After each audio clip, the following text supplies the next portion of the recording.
Hello, जय हिंद दोस्तों। स्वागत है आपका फिर से हमारे इस यूट्यूब चैनल में जिसका नाम है सीजी नॉलेज विद डीके में। ओके, आज हम जो है छत्तीसगढ़ सब इंस्पेक्टर भर्ती जिसको व्यापम लेने वाला है ना। ओके, उसी से संबंधित हम क्या करेंगे, एमसीक्यू क्वेश्चन देखेंगे। देखो, चूंकि आप सभी लोगों को पता है कि ये जो पेपर है ये मुख्य रूप से जो प्री का जो पेपर है, याद ना, इसमें पूरे जीएस का वेटेज है मेन, है ना। जिसका जीएस स्ट्रांग है वही क्या करेगा, इस पेपर को फाड़ेगा। समझ रहे हो जी बात को। ओके, तो इसमें हम ये देखेंगे कि कौन सा ऐसा क्वेश्चन है जो इंपॉर्टेंट है आपके पेपर की दृष्टि से, उसको हम क्या करेंगे, देखेंगे और उसका एक्सप्लेनेशन देखेंगे कि भैया और बाकी जो ऑप्शन है वो क्या है और उसके बारे में डिटेल क्या है। ठीक है, तो समय ना गंवाते हुए शुरू करते हैं हम आज का जो वीडियो है। ओके जी, याद रखना, अगर वीडियो आपको अच्छा लगता है यार तो ज़्यादा से ज़्यादा दोस्तों में क्या कीजिए, शेयर कीजिए और उनको जोड़िए और एमसीक्यू को क्या करिए, सॉल्व करने के लिए बोलिए। इसके साथ साथ याद रखना, जो प्यून का भी जो सीरीज चल रहा है, याद रखना उसमें भी बहुत ही उम्दा, है ना, क्वेश्चन का जो संग्रह हम लेकर आए हैं, तो चाहे तो आप उसको भी याद ना सॉल्व कर सकते हैं। ठीक है, तो समय न गंवाते हुए शुरू करते हैं कौन सा, है ना जी, आज का जो वीडियो है देखते हैं उसमें क्या है। ठीक, तो पहला हमारा जो क्वेश्चन है वो ये है, छत्तीसगढ़ राज्य में वर्ष 2019-20 में, है ना, वर्ष 2019-20 में फसल क्षेत्र का, याद रखना 2019-20 फसल क्षेत्र का सकल राज्य घरेलू उत्पादन का योगदान कितना प्रतिशत है। तो इसमें याद रखना किसका पूछ रहा है, तो ये पूछ रहा है फसल क्षेत्र का। इसको देख लेना, कौन से क्षेत्र का, फसल क्षेत्र का जीएसडीपी में योगदान पूछ रहा है पहला चीज। ओके, और लेकिन पूछ रहा है किस में, परसेंट में पूछ रहा है। ठीक है, तो इस प्रकार से यहाँ पर इसका क्वेश्चन का आंसर अगर देखें तो पहला याद रखना 2019-20 में जीएसडीपी का जो भागीदारी है, जीएसडीपी का जो भागीदारी याद रखना है वो जो है ये है आदना, इसका जो उत्तर आएगा वो आ जाएगा आपका 10.19। 10 कितना आएगा, 19 एग्जैक्टली। इसका जो प्रतिशत जो हिस्सा है याद रखना वो है कितना आपका 10.0 क्या है आपका 9, ये है 10 क्या है आपका 0, याद रखना 9 इसका क्या है आपका उत्तर है। लेकिन यहाँ पर अगर बोलोगे चूंकि 10 आपका 19 दिया है तो उसका उत्तर आ जाएगा आपका 10 आपका 0 क्या आ जाएगा आपका 9 आ जाएगा। ठीक है जी, इसके साथ साथ याद रखना इस वर्ष में अगर वृद्धि की अगर बात करें, वृद्धि अगर देखें इस वर्ष, है ना, तो वृद्धि आपका 3.95% है ना। इनका जो वृद्धि दर है वो वृद्धि दर कितना है आपका 3.95% इनका क्या है आपका वृद्धि दर आपका रहा है। ठीक, तो ये हो गया इसका उत्तर। अगला याद रखना, देखो इकोनॉमिक सर्वे का जो क्वेश्चन है वो हम पहले ही कवर करा चुके हैं। ये जो इस सीरीज का जो क्वेश्चन है ना, इसका जो आंसर है वो आपके हमारे यूट्यूब चैनल में मिल जाएगा। ओके जी, तो चलिए देखते हैं अगला क्वेश्चन। अगला क्वेश्चन है, छत्तीसगढ़ की प्रमुख तिलहन फसल कौन सी है। याद रखना मोस्ट इंपॉर्टेंट क्वेश्चन है, छत्तीसगढ़ की प्रमुख तिलहन फसल कौन है। तिलहन का मतलब क्या होता है, तिलहन का मतलब होता है ऐसा फसल जिससे, है ना, ऐसा फसल जिससे हम क्या निकालते हैं, आपका तेल निकाल देते हैं, है ना। जिस फसल से तेल निकालते हैं उसको क्या बोलेंगे, तिलहन। तो याद रखना इसमें ऑप्शन है सोयाबीन, अलसी, तिल और आपका मूंगफली। तो याद रखना इसका जो आंसर है याद रखना वो क्या आएगा आपका सोयाबीन आएगा। क्या आएगा, सोयाबीन। छत्तीसगढ़ में अगर बोलोगे तो उत्पादन के दृष्टि से, अगर उत्पादन के दृष्टि से देखूं तो भी याद रखना आपका सोयाबीन प्रथम है। और साथ साथ आपका मैं क्षेत्रफल के हिसाब से अगर देखूं, रकबा के हिसाब से अगर देखूं तो भी याद रखना सर्वाधिक जो उत्पादन है ना, या क्षेत्र है वो किसका है आपका सोयाबीन का। ठीक है जी, अगला देखते हैं कौन सा आपका, छत्तीसगढ़ में किस जिले के वन को ढाब कहा जाता है। ढाब, है ना, छत्तीसगढ़ के किन जो जिला है ना, किस जिले के वन को क्या बोला जाता है आपका ढाब बोला जाता है। तो ये वन लाइनर फैक्ट है, तो ये बोला जाता है किसको आपका जसपुर, है ना। तो जसपुर जिले में जो वन क्षेत्र है उनको बोलते हैं ढाब। ढाब की मतलब होता है ढाक से, समझ रहे हो। यहाँ का जो वन है वो देखोगे तो एकदम पर्वत पहाड़ टाइप का है, पूरा ढका हुआ रहता है, इसलिए इस क्षेत्र के वनों को क्या बोलेंगे, ढाब आपका बोला जाता है। ठीक है, चलिए अगला क्वेश्चन देखते हैं। अगला क्वेश्चन है, याद रखना, छत्तीसगढ़ में राजकीय टमाटर अनुसंधान केंद्र किस जिले में, है ना। क्या पूछ रहा है, छत्तीसगढ़ में यहाँ का जो है टमाटर अनुसंधान केंद्र याद रखना आपका कहाँ है। ठीक है जी, तो देखना टमाटर अनुसंधान केंद्र की अगर बात पूछे तो इसका जो उत्तर है ये आ जाएगा कौन सा आपका, ऑप्शन नंबर आपका डी आएगा। अनुसंधान केंद्र की बात हो रहा है ना, याद रखना अनुसंधान केंद्र कहाँ है, तो ये है कहाँ पर आपका जसपुर में। लेकिन इसी को अगर ये पूछता छत्तीसगढ़ में टमाटर की राजधानी किसको बोलते, तो याद रखना टमाटर की अगर राजधानी की अगर बात होता, याद रखना किसकी बात हो रहा था, राजधानी की अगर बात होता तो राजधानी में आ जाता ना क्या आपका उल्लुड़ेग, है ना। लुड़ेग को बोलते हैं कौन सा आपका टमाटर की राजधानी। ठीक भैया, इतना तो इतने को याद रखना है यार। ठीक, अगला देखते हैं। ओके, अगला हम देखते हैं जो क्वेश्चन है, छत्तीसगढ़ राज्य का पहला बियर संयंत्र कहाँ है। बियर जानते हो ना, बियर, है ना। तो बियर संयंत्र कहाँ है, बियर का मतलब ये भालू वालू ये सब नहीं ना, बियर का मतलब होता है यहाँ पर जो पीते हैं बियर, है ना, वो तो याद रखिएगा। यहाँ पर याद ना आपका पहला बियर संयंत्र बोला, और ऑप्शन में जितना भी है चाहे बस्तर हो, बिलासपुर हो, दुर्ग हो, सरगुजा हो, सब में याद रखना आपका बियर संयंत्र है।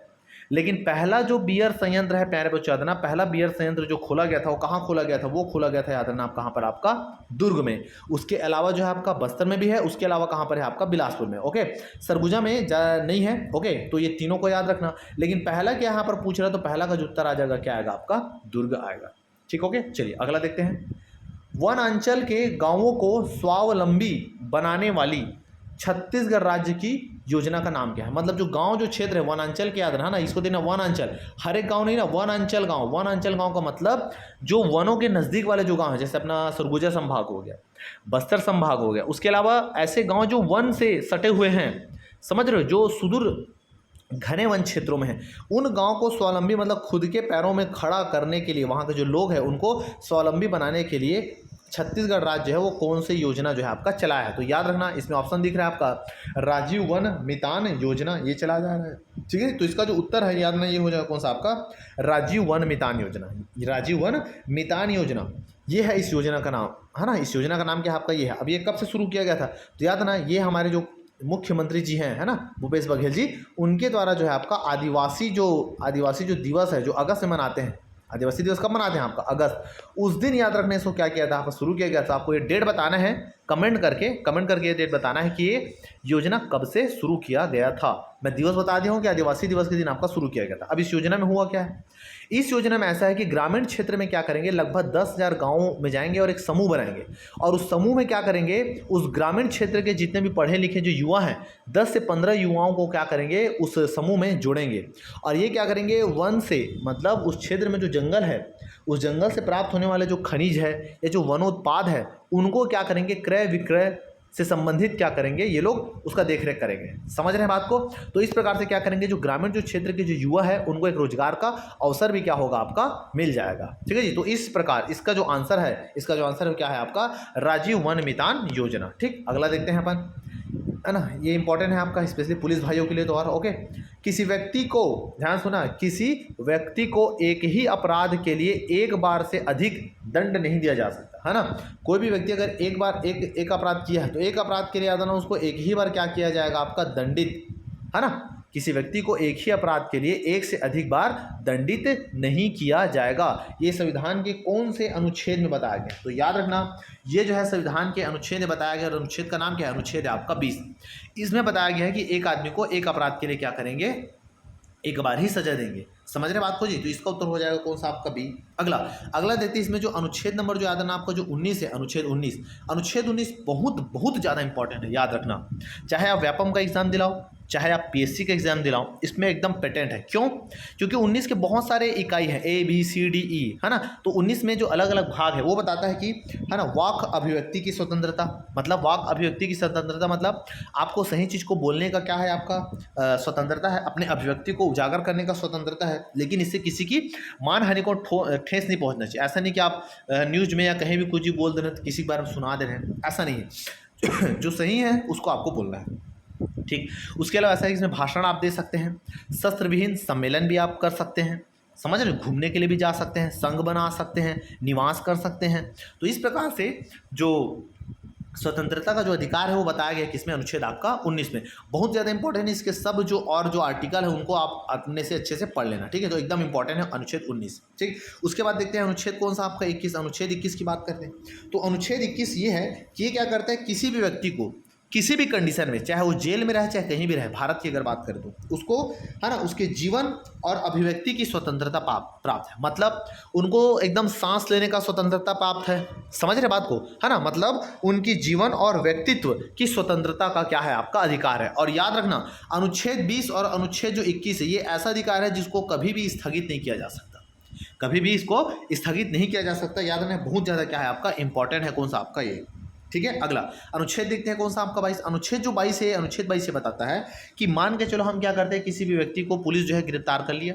अब पुलिस गिरफ्तार करने के बाद ज़्यादा एक नियम होता है, एक शेड्यूल होता है उनका, उसमें ऐसा है कि जो मुजरिम गिरफ्तार हुआ है उनको 24 घंटे के अंदर जो है ना, 24 घंटे के अंदर जो है उनको क्या करना रहता है, अपने को न्यायालय में क्या करना रहता है, आपका पेश करना रहता है ना। जैसे कई तो पिक्चर में आप देखोगे उनको 24 घंटे के भीतर क्या करते हैं, न्यायालय में आपका पेश करते हैं। और उनको वकील रखने का भी क्या है, आपका अधिकार है ना। जैसे देखना पिक्चर में होता है ना, ये मेरा वकील है, आ जाएगा, देख लेगा, निपट लेगा, तो याद रखना आपका ये है, ठीक है। तो अनुच्छेद जो 19 है ना, अनुच्छेद जो 19 है, वाक अभिव्यक्ति, घूमना, भाषण देना, संघ बनाने की स्वतंत्रता, ये सब देता है। 20 की बात करो तो ये दोष सिद्धि के विरुद्ध संरक्षण, मतलब वही है, एक अपराध के लिए एक बार ही सजा दिए जाएंगे, है ना। और खुद के खिलाफ गवाही देने के लिए बाध्य नहीं करेगा। ऐसा नहीं कि पुलिस पीट रहा है भारी, है ना, साले बात लमान, नहीं तो उड़ा देंगे, तो ये सब नहीं चलेगा, ठीक है। तो ये है। और 21 की बता दिया था कि प्राण एवं दैहिक स्वतंत्रता, है ना, प्रदूषण रहित जल, वायु सेवन, ये सब नागरिकों का क्या है, आपका मौलिक अधिकार है, चाहे मुजरिम रहे चाहे आम नागरिक रहे, उन सबको, ठीक है। ओके, अगला इसी अनुच्छेद जो 21 है, इस अनुच्छेद 21 में इसका एक उप अनुच्छेद है जिसको बोलेंगे अनुच्छेद 21, क्या बोलेंगे आपका का, जिसमें बताया गया कौन सा, जिसमें बताया गया आपका शिक्षा का मौलिक अधिकार के बारे में बताया है, ठीक। अनुच्छेद आपका 22 वही है, गिरफ्तारी के संबंध में संरक्षण वगैरह दिया है, ठीक है।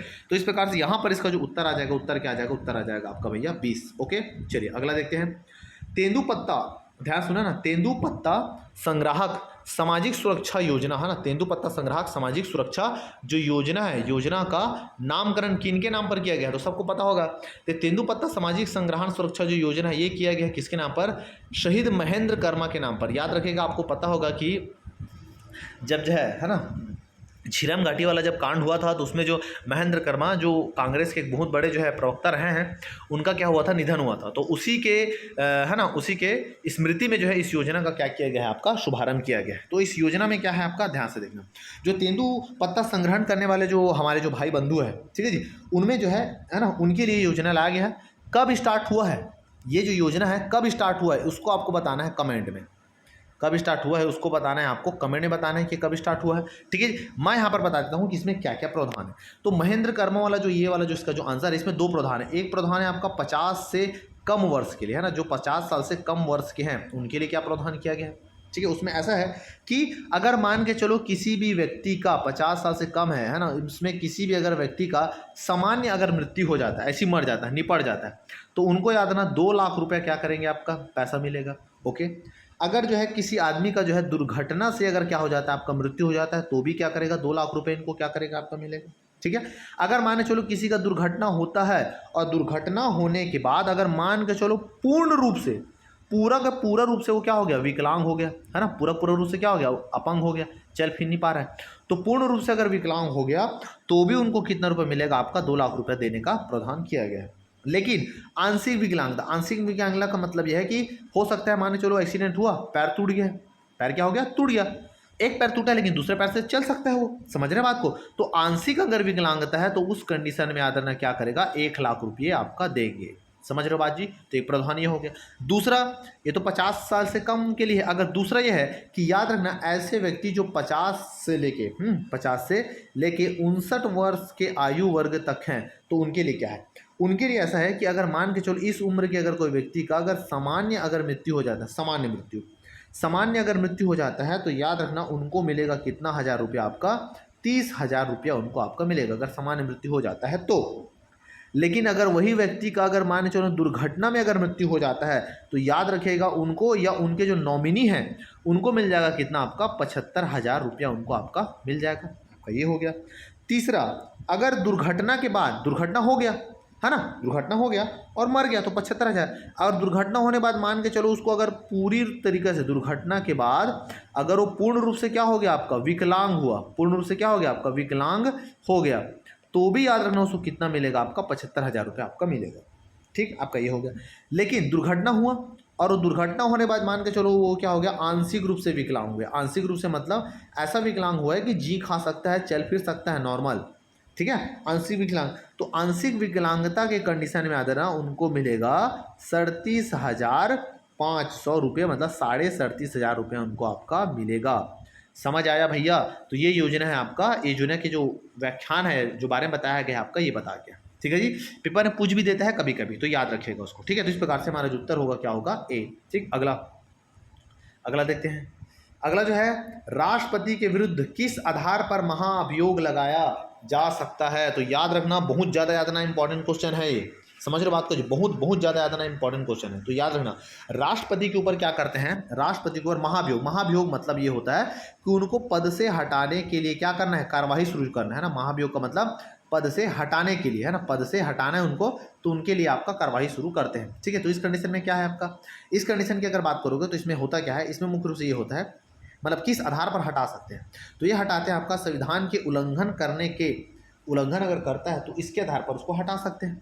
और इसके लिए महाभियोग के लिए आदरण एक अनुच्छेद है, अनुच्छेद जो है आपका 61, अनुच्छेद जो है आपका 61 है ना, अनुच्छेद जो है आपका 61 है, इसके आधार पर क्या कर सकते हैं, इसको आपका हटा सकते हैं, प्रावधान जो है आपका शुरू हो सकता है। इसके लिए क्या करेंगे, इसके लिए जो है दोनों सदन के है ना, दोनों सदन के लोकसभा और राज्यसभा दोनों में से किसी एक सदन में क्या करते हैं, इस प्रस्ताव को लाते हैं, है ना, दोनों सदन में एक प्रस्ताव लाते हैं। एक बटा सदन के जो टोटल जो सदस्य है, जिस सदन में इसको लाया जा रहा है उसमें आतना 1/4 सदस्य क्या करेंगे, उसमें साइन करेंगे, और साइन करने के बाद क्या करेंगे, जो अध्यक्ष है उनको आपका सौंपेंगे, और उसके बाद क्या करेंगे, अध्यक्ष जो है इसकी सूचना देगा किसको, 14 दिन पूर्व। याद रखना, पेपर पूछता है कितने दिन पूर्व, 14 दिन पूर्व क्या करते हैं, राष्ट्रपति को क्या करते हैं अपन आपका सूचना देते हैं कि भैया आपके ऊपर महाभियोग लाया गया है। उसके बाद जैसे ही राष्ट्रपति को पता चलता है, ठीक है, तो राष्ट्रपति जो प्रोसेस शुरू होता है। ठीक है, राष्ट्रपति चाहे तो खुद आ सकता है या अपने किसी जो अधीन जो होते हैं प्रतिनिधि उनको भी भेज सकते हैं, है ना। तो जिसमें उसके बाद जिस सदन में लाया गया वहाँ पर ये प्रोसेस चलता है। और अगर जिसमें जैसे लोकसभा में लाया गया है, लोकसभा के लोग बोलेंगे भैया राष्ट्रपति को आता, तो लोकसभा में शुरू दिन होगा और लोकसभा में क्या करेंगे, इस पर चर्चा होगा। 2/3 जो सदस्य हैं ये अगर लोकसभा से पारित कर देते हैं तब जाता है राज्यसभा में। राज्यसभा के लोग भी अगर 2/3 बहुमत से पारित कर देते हैं तब वो क्या करता है आपका, अगर पारित हो जाता है तो फिर राष्ट्रपति को पद से हटना होता है। ठीक है जी, तो इस प्रकार से याद रखना, इस प्रकार से इसका जो उत्तर है याद रखना, उत्तर क्या है आपका, उत्तर है आपका डी, मतलब संविधान का उल्लंघन अगर करता है तो। उसके अलावा यहाँ पर अगर और ऑप्शन में अगर देखोगे, और अगर ऑप्शन की अगर बात करो, इसमें देखोगे सिद्ध कदाचार है ना, दूसरा आपका अक्षमता है ना, भ्रष्टाचार को छोड़ो, सिद्ध कदाचार अक्षमता, ये जो है आपका जो सिविल जो जज है ना, मतलब chief justice of India, chief justice of जो इंडिया है उनको हटाने के लिए। अक्षमता मतलब जो कोई अधिकारी है, जैसे मान के चलो कोई आयोग का जो अध्यक्ष है जो बंद तो गया है लेकिन उसको संभाल नहीं पा रहा है ना, तो उनको जो है हटाने के लिए ये प्रोसेस अपनाया जाता है। ठीक है जी, अगला क्वेश्चन देखते हैं अपन। अगला है मतदाता सूची तैयार करने के पश्चात, है ना, मतदाता सूची तैयार करने के पश्चात मतदाता सूची में नाम जोड़ने या दावापत्ती की सूचना किन कार्यालयों की सूचना पटल पर प्रदर्शित नहीं करना होता है ना, नहीं करना होता है। मतलब क्या है, मतलब थोड़ा ध्यान से सुनना, मतलब ये है कि मान के चलो कोई गांव है जैसे बाय द वे, ठीक है, वहाँ का मतदाता सूची तैयार हो गया कि भैया इस गाँव में इतने लोग जो है क्या है आपका मतदाता है। अब मान के चलो उसमें से कोई मतदाता जो है क्या हो गया आपका, छूट गया, उसका नाम जोड़ना है, वो अपना लगाएगा भैया कि हाँ भैया मेरा नाम छूट गया, ऐसा करके, अब छूट गया है ना। अब लगाने के बाद फिर वो जो भी प्रोसेस वो अपनाएंगे और नाम को जोड़ेंगे, और उसके बाद क्या होगा, लिस्ट प्रकाशित होता है, क्या करेगा, लिस्ट जो है आपका प्रकाशित करेंगे। तो जब लिस्ट प्रकाशित करेंगे तो ये बोल रहा है कि जो लिस्ट को कहाँ नहीं चिपकाएंगे, सूचना पटल कहाँ प्रदर्शित नहीं करेंगे। तो पहला देखते हैं, पहला है आपका ए, रजिस्ट्रेशन ऑफिस। रजिस्ट्रेशन ऑफिस में याद रखना इसको सूचना को चिपकाया जाएगा क्योंकि वहीं से पूरा काम होता है आपका, है ना, पंजीयन जो ऑफिस होता है ना आपका वहाँ। दूसरा, संबंधित ग्राम पंचायत में, हाँ भाई जिस ग्राम पंचायत में जो व्यक्ति जो है वो दावपत्ती लगाया है, वो बोला है मेरा नाम जुड़ाना है, तो वहाँ के ग्राम पंचायत में क्या करेंगे, जुड़ाएंगे, यहाँ तो चिपकेगा ही चिपकेगा। दूसरा, उस ग्राम पंचायत से संबंधित जनपद पंचायत, मतलब जिस ग्राम पंचायत का व्यक्ति है ना, उसी गांव, वो जो गांव जिस जनपद पंचायत में आता होगा वहां भी याद रखना क्या होगा आपका, चिपकाएंगे। ठीक, अगला है ऑप्शन नंबर डी है, राज्य के समस्त ग्राम पंचायत एवं जनपद पंचायत में नहीं। तो इसका जो उत्तर है ना, वो उत्तर आएगा कौन सा आपका, डी, ये इसका उत्तर है भैया। राज्य के, भाई मान के चलो एक ठो गाँव में अगर कोई ये मतदाता संबंधित कोई प्रॉब्लम है, सूचना वगैरह से जो भी है क्वेश्चन के हिसाब से, तो भैया उसका सूचना केवल उसी गांव को देंगे ना, है ना, फालतू राज्य के जितने भी ग्राम पंचायत है, जनपद में, उसमें कहाँ ठूसेंगे उसको, समझ रहे हो जी। तो इसका जो उत्तर आ जाएगा ना, उत्तर क्या आएगा आपका, डी। ठीक है, चलिए अगला क्वेश्चन देखते हैं। छत्तीसगढ़ राज्य में, है ना, ऐसा सा क्वेश्चन पूछ रहा भैया, देख लो, छत्तीसगढ़ राज्य में प्रथम पंचायत चुनाव याद रखना क्या हुआ था, कब हुआ था, प्रथम पंचायत चुनाव। ठीक है जी, थोड़ा दिमाग लगाइएगा या फिर खुद से सोचने का कोशिश कीजिएगा। देखिए मैं बार बार बोलता हूँ, क्वेश्चन देखते ही आप लोग क्या कीजिए, वीडियो को पॉज करके ना थोड़ा सा लगा कीजिए उसमें, समझ रहे हैं बात को। देखिए तो देखो, अभी देखो पंचायत चुनाव कितने साल में होता है, हर 5 साल में होता है, हर 5 साल में होता है। ठीक है, अभी जो चुनाव हुआ था कब हुआ था, 2020 में हुआ था, 2020, मतलब इसका मतलब है कि इससे पहले 2015 में हुआ होगा, इसका मतलब है कि 2010 में हुआ होगा, इसका मतलब ये है कि 2005 में हुआ होगा। समझ रहे हैं बात को? तो इसका याद रखना जो उत्तर है, उत्तर क्या आएगा? जनवरी 2005। देखो 1 2 3 है तो कोई मैचिंग खा नहीं रहे भैया। तो याद रखना पहली बार छत्तीसगढ़ में पंचायत जो चुनाव हुआ था वो कब हुआ? तो याद रखना वो हुआ था जनवरी 2005 में। ठीक है, अगला अगला देखते हैं। लोकसभा और राज्य विधानसभा के चुनाव वयस्क मताधिकार के आधार पर होंगे। यह संविधान के किस अनुच्छेद में बताया गया? मतलब जो लोकसभा और राज्य विधानसभा के जो चुनाव होते हैं वो किस आधार पर होंगे? वयस्क मताधिकार के आधार पर होंगे, है ना। ये कौन से अनुच्छेद में बताया गया? तो याद रखना इसका जो अनुच्छेद है वो अनुच्छेद है कौन सा? आपका अनुच्छेद है आपका 326, है ना। इसका जो उत्तर है, उत्तर का है ना, उत्तर क्या है इसका? उत्तर जो है कौन सा? आपका अनुच्छेद 326 याद रखने से क्या है आपका उत्तर ये बताता है। आप देखते हैं अनुच्छेद 324 क्या बोल? अनुच्छेद 324 है ये बताता है निर्वाचन आयोग के बारे में। निर्वाचन आयोग होगा, वहाँ पर कौन अध्यक्ष होगा, कौन उपाध्यक्ष होगा, कौन इसका पदाधिकारी होगा, तो ये बताता है आपका निर्वाचन आयोग के बारे में बताता है। अनुच्छेद 325 क्या बताता है? अनुच्छेद 325 ये बताता है कि भैया हम क्या करेंगे, किसी भी आदमी को मतदान जो है देने से नहीं रोकेंगे। मतलब धर्म, जाति, लिंग, समझ रहे हो जी, है ना, इसके आधार पर क्या करेंगे, हम किसी भी व्यक्ति को मतदान देने से रोक नहीं सकते। समझ रहे हो जी? तो क्या क्या है आपका? धर्म है ना, जाति है कोई, या मान के चलो कोई क्या है आपका लिंग है, उनके आधार पर क्या करेंगे, किसी भी मतदान देने के लिए आपका रोकना नहीं है। वो भी क्या कर सकता है? आपका मतदान दे सकता है। ठीक, ये हो गया। अगला देखते हैं कौन सा? अनुच्छेद 327। अनुच्छेद 327 ये बताता है कि चुनाव संबंधी जो प्रावधान है वो कौन जोड़ सकता है? तो याद ना वो कर सकता है कौन? आपका संसद। कौन कर सकता है? आपका संसद। तो इस प्रकार से यहाँ पर इसका भी डिटेल देख लिए चारों ऑप्शन का, और यहाँ पर जो क्वेश्चन जो पूछा है तो उसका आंसर आ जाएगा कौन सा? आपका अनुच्छेद 326। ठीक है, अगला अगला देखते हैं। छत्तीसगढ़ राज्य के राजकीय चिन्ह में क्या अंकित नहीं है? तो याद रखना जो राजकीय चिन्ह जो बना है ना, उसमें क्या अंकित नहीं है? तो याद रखना वन भैंसा, जी नहीं, वन भैंसा अंकित नहीं है। भले वन भैंसा वह राजकीय जो है पशु है लेकिन नहीं है। छत्तीसगढ़ का नक्शा, जी नहीं, ये भी नहीं है। राम मंदिर, राजीव मंदिर का शिखर, जी नहीं। यहाँ पर याद रखना अशोक स्तंभ है ना, जो टाइगर बाबा है ना, हमारा टाइगर है ना, 3 तो टाइगर, ये ऐसा, ठीक है जी, तो ऐसा है। तो अशोक क्या है आपका? स्तंभ है। तो इसका उत्तर आ जाएगा आपका डी। ठीक, अगला अगला देखते हैं।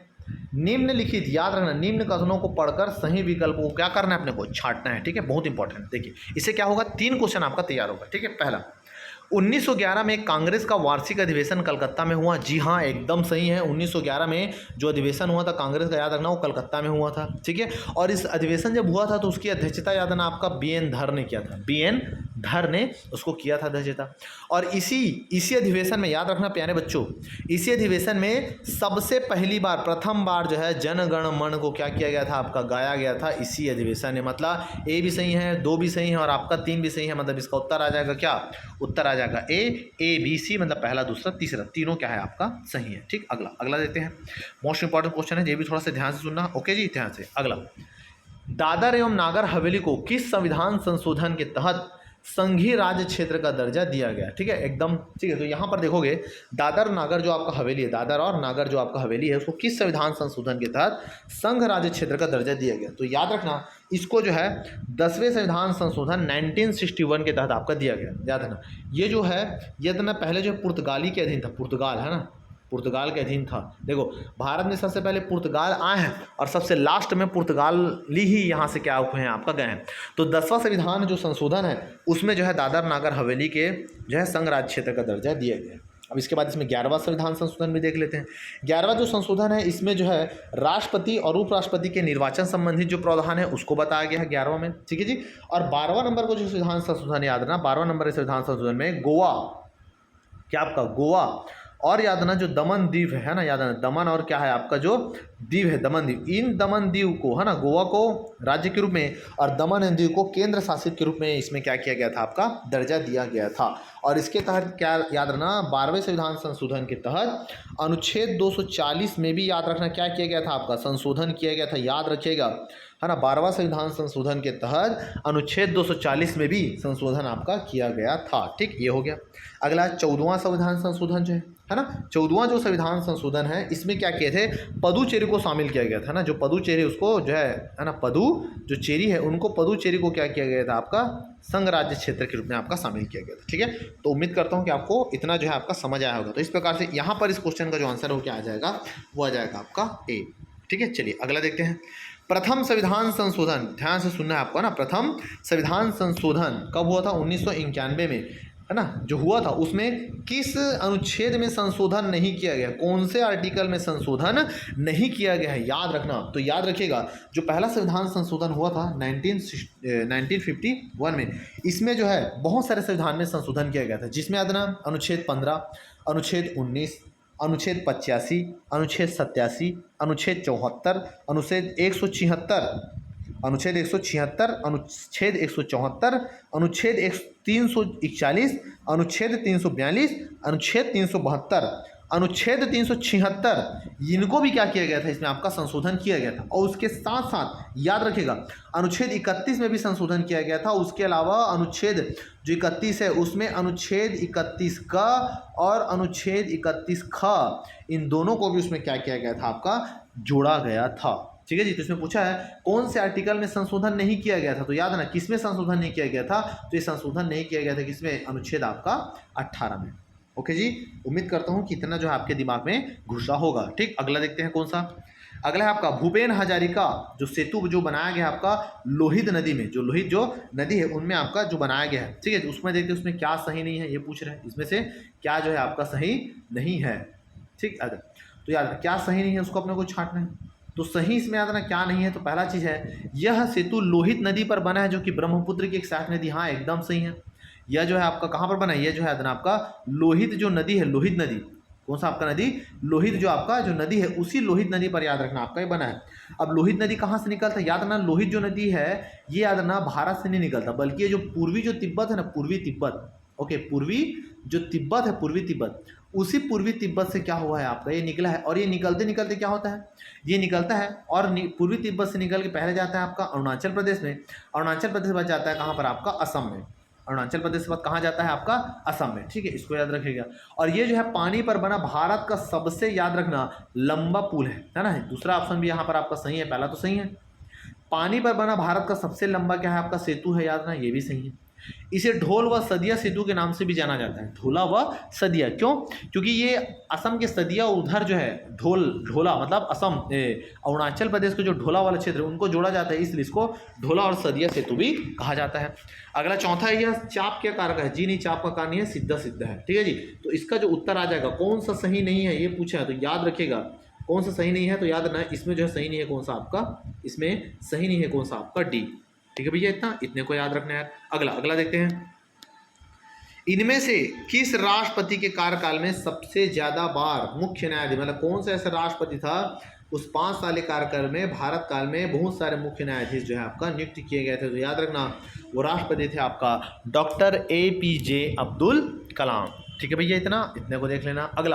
अगला देखते हैं, ये भी याद रखने वाला क्वेश्चन है, थोड़ा सा पेपर में पूछता है, निम्न में से कौन सा विधेयक संसद की संयुक्त बैठक द्वारा पारित नहीं हुआ था, याद ना संयुक्त अधिवेशन, संसद की संयुक्त अधिवेशन, तो याद ना संविधान के अनुच्छेद 110 मतलब अनुच्छेद 110 में संसद की संयुक्त अधिवेशन है ना, सॉरी नहीं अनुच्छेद 110 नहीं है, अनुच्छेद याद ना 108 है, सॉरी है ना, मैं भी स्किप हो गया था। अनुच्छेद जो है आपका 108 जो है इसमें संयुक्त अधिवेशन का प्रावधान है। मतलब क्या है, मतलब याद रखिएगा कोई भी जो विधेयक है जब वो लोकसभा में लाया जाता है, लोकसभा से पारित होकर आता है ना वो राज्यसभा में जाता है। ठीक है, अगर मान के चलो वो धन विधेयक नहीं है तो वाली कंडीशन, लोकसभा में लाते हैं, लोकसभा से पारित होने के बाद राज्यसभा में जाते हैं। अब राज्यसभा वाला बोले भैया कि लोकसभा ने भले साइन कर दिया, हम इसमें साइन नहीं करेंगे, हम इसको मानेंगे नहीं, तो फिर वापस भेजेगा, फिर मतलब इस प्रकार से जब लोकसभा और राज्यसभा में किसी विधेयक से संबंधित जब कोई विवाद हो जाता है तो उस कंडीशन में क्या करते हैं, दोनों का संयुक्त अधिवेशन बुलाते हैं अनुच्छेद 108 के तहत।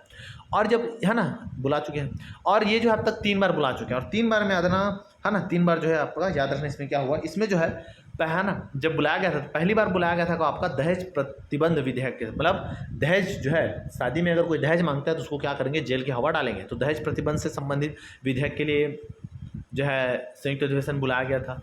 दूसरा अगर बोलोगे तो आतंकवाद निवारक विधेयक, ये भी जो है संयुक्त अधिवेशन में इनका फैसला लिया है। बैंकिंग सेवा आयोग विधेयक, इसमें भी जो है संयुक्त अधिवेशन से ही इसके ऊपर निर्णय निकला गया था। लेकिन याद आना लोकपाल और लोक विधेयक जो है 2013 इसमें जो है संयुक्त अधिवेशन नहीं हुआ था। मतलब ये है कि इस क्वेश्चन का जो आंसर आ जाए क्या होगा आपका ऑप्शन नंबर बी। ठीक है, चलिए अगला देखते हैं, सॉरी सिरा आ गया। ठीक है जी, तो इस प्रकार से क्या किए हमको लगा जितना भी जो इंपॉर्टेंट क्वेश्चन है हम इंपॉर्टेंट क्वेश्चन आज के वीडियो में जो है इसको आपका कवर कर चुके हैं। उम्मीद करता हूँ कि आपको आज के वीडियो से कुछ हेल्पफुल है ना, हेल्पफुल रहा होगा। वीडियो अगर अच्छा लगे यार तो ज़्यादा से ज़्यादा याद ना दोस्तों में शेयर कीजिए। चैनल पे अगर नए आए हैं तो याद ना चैनल को सब्सक्राइब करना ना, और आपको बेल आइकन को ठुड़ुक से दबाना है, ताकि जो भी मैं तुरंत जो वीडियो डालता हूँ आपको नोटिफिकेशन के रूप में क्या हो आपका प्राप्त हो। ठीक है जी, वीडियो अगर अच्छा लगे तो याद ना वीडियो को आपको लाइक भी करना है, जो दोस्त है ग्रुप है उनको भी क्या करना है आपका शेयर करना है, और नए हो तो चैनल को क्या करना है आपका सब्सक्राइब करना है। तो इसी के साथ आज का वीडियो होता है समाप्त। नए और नेक्स्ट वीडियो के साथ फिर से मिलेंगे अगले क्लास में, तब तक के लिए जय भारत, जय छत्तीसगढ़, नमस्कार।